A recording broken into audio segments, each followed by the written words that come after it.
Assalamualaikum warahmatullahi wabarakatuh. Nama saya Dery Kurniawan dengan NIM 80201903551. Saya akan mempresentasikan tugas 2 dari keamanan informasi dan jaringan.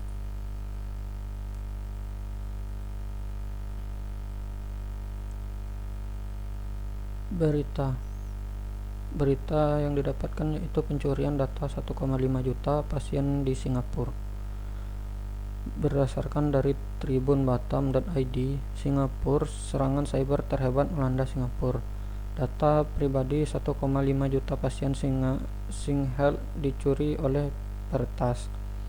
Selain data riwayat inap, pencurian data juga dilakukan terhadap 160.000 pasien rawat jalan di seluruh layanan SingHealth, termasuk Perdana Menteri Lee Hsien Loong dan beberapa menteri. Aktivitas tersebut terdeteksi pada 4 Juli di salah satu database IT SingHealth.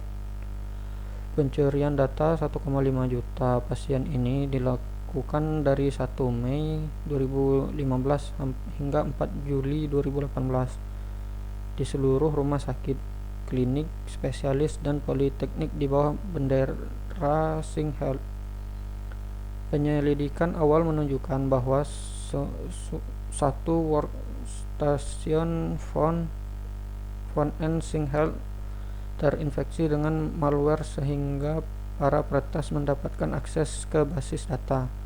Peretas menginfiltrasi server lembaga perawatan kesehatan terbesar di Singapura tersebut yang membawahi 4 rumah sakit, 5 pusat spesialis nasional, dan 8 politeknik. Artikel ini tayang di tribunbatam.id dengan judul Pencurian data 1,5 juta pasien Singapura. Ini daftar rumah sakit dan klinik di bawah SingHealth.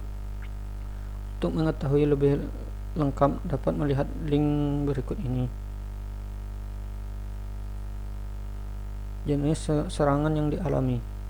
Berdasarkan kutipan berita sebelumnya, dapat disimpulkan bahwa jenis serangan keamanan yang dialami oleh rumah sakit di Singapura itu adalah ancaman keamanan data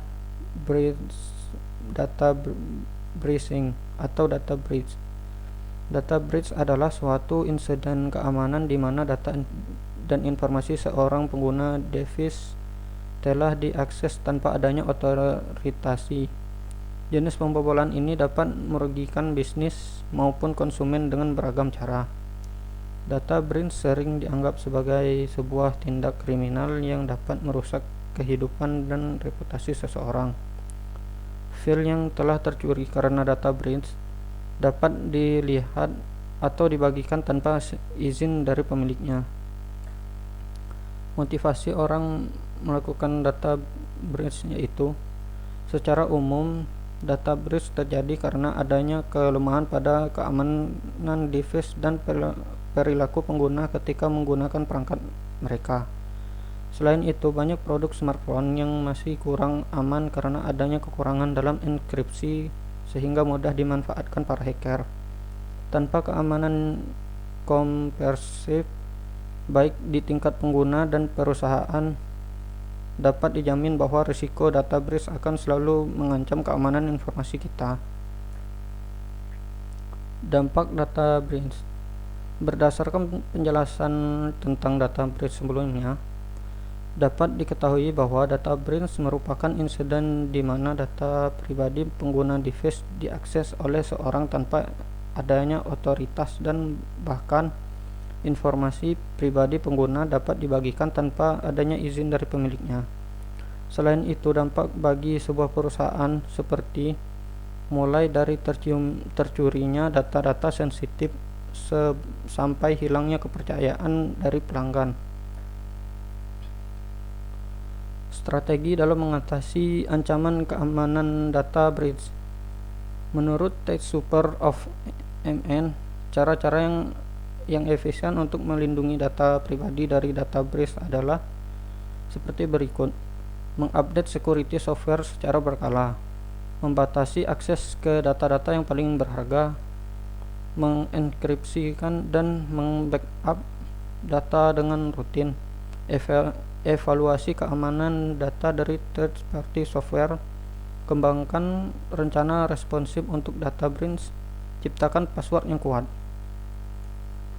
Sekian presentasi dari saya akhiri. Assalamualaikum warahmatullahi wabarakatuh.